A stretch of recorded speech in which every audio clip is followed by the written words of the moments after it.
Baik, selamat pagi dan salam sejahtera bagi kita semua.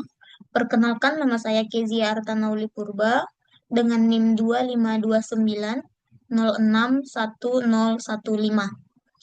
Di siang hari ini saya akan mempresentasikan mata kuliah Filsafat Pendidikan dengan judul Menyelami Arah Pendidikan, Tujuan Inspiratif, Perspektif, dan Investigatif dalam Filsafat Pendidikan.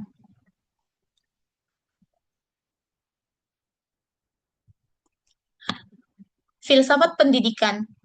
Pendidikan bukan hanya sekedar rutinitas. Filsafat pendidikan menjawab mengapa mendidik, apa hendak dicapai, dan bagaimana. Tiga tujuan utama yaitu inspiratif, perspektif, dan investigatif. Pendidikan seringkali dipahami sebatas rutinitas di ruang kelas. Guru mengajar, murid mendengar, lalu nilai dicatat di rapor. Namun, benarkah pendidikan sederhana itu? Dalam kenyataannya, pendidikan jauh lebih kompleks, bukan? Pendidikan bukan hanya soal transfer ilmu, tetapi juga pendidikan soal pembentukan manusia, pengembangan potensi, dan penanaman nilai kehidupan. Nah, sekarang pertanyaannya, ke arah mana semua proses ini harus membawa kita? Pertanyaan itulah yang mendasari pentingnya filsafat pendidikan ini. Filsafat pendidikan tidak sekedar bicara teori abstrak, melainkan berusaha menjawab mengapa mendidik, apa yang hendak dicapai, dan bagaimana pendidikan seharusnya berlangsung. Nah, oleh sebab latar belakang itu, kita akan membahas tiga pilar tujuan filsafat pendidikan, seperti yang sudah saya sebutkan sebelumnya, yaitu inspiratif, di mana pendidikan harus membangkitkan semangat dan memberikan visi besar. Nanti saya akan jelaskan satu persatu.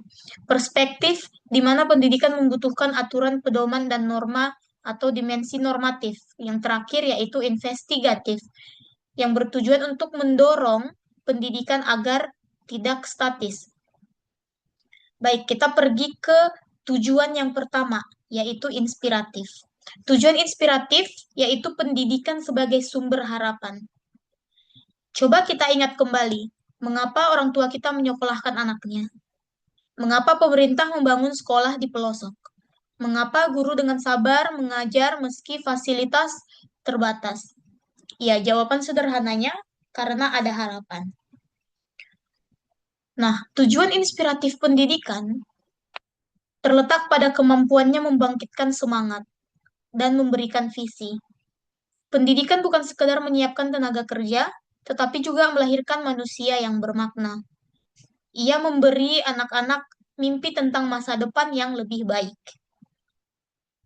Dalam konteks Indonesia, tujuan inspiratif terlihat jelas dalam cita-cita mencerdaskan kehidupan bangsa, sebagaimana yang kita tahu itu tertuang dalam Undang-Undang 1945. Itu adalah cita-cita luhur, bukan sekedar target akademik. Pendidikan diharapkan melahirkan generasi yang cerdas, berkarakter, dan mampu menjaga kemanusiaan.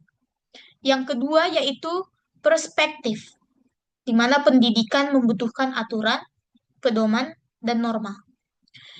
Meski inspirasi penting, seperti yang sudah kita bahas sebelumnya, pendidikan tidak bisa jalan hanya dengan mimpi. Ia membutuhkan aturan main, pedoman, dan juga norma. Inilah yang disebut sebagai tujuan perspektif, yaitu tujuan yang kedua dalam filsafat pendidikan. Perspektif berarti pendidikan memiliki dimensi normatif. Ada yang benar dan ada yang salah. Ada yang boleh dan ada yang tidak boleh. Misalnya, sekolah harus menjunjung tinggi etika, guru tidak boleh melakukan kekerasan, siswa harus belajar menghargai sesama. Semua itu adalah bentuk preskripsi yang menjaga agar pendidikan tidak kehilangan arah. Dalam praktiknya, preskriptif terlihat dalam kurikulum standar kompetensi maupun peraturan sekolah. Misalnya, kurikulum Merdeka menekankan profil pelajar Pancasila. Itu adalah bentuk konkret dari tujuan preskriptif. Pendidikan seharusnya melahirkan pelajar yang beriman, berkebinekaan, gotong royong, mandiri, bernalar kritis dan kreatif. Kemudian yang terakhir adalah investigatif. Jika inspiratif memberi visi dan preskriptif memberi aturan, nah pada tujuan yang ketiga ini, yang investigatif, memberi kesempatan untuk bertanya dan menguji. Pendidikan harus selalu terbuka untuk diselidiki. Apakah metode ini efektif? Apakah kurikulum ini relevan? Apakah sistem ujian ini adil? Nah, tujuan investigatif mendorong pendidikan untuk tidak statis. Ia mengajarkan bahwa pendidikan harus selalu dikritisi dan diperbaharui.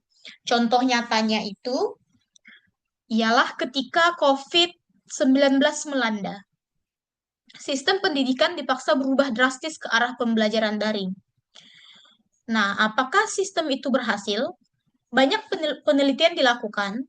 Ada yang menyoroti kesenjangan akses internet. Ada yang mengkaji efektivitas belajar online. Ada pula yang mengkritisi beban psikologis siswa. Semua itu adalah bentuk implementasi tujuan investigatif. Nah, ketiga ini harus berjalan bersamaan. Ketika kita menghubungkan ketiga pilar ini, kita bisa ambil contohnya itu adalah ibarat sebuah kapal, yang mana inspiratif dalam ibarat itu adalah tujuan inspiratif adalah kompas yang menunjukkan arah tujuan. Kemudian yang kedua, yaitu preskriptif, tujuannya adalah peta dan aturan pelayaran. Kemudian yang terakhir, yaitu tujuan investigatif dalam ibarat ini adalah evaluasi rutin yang memastikan kapal tetap di jalur yang benar.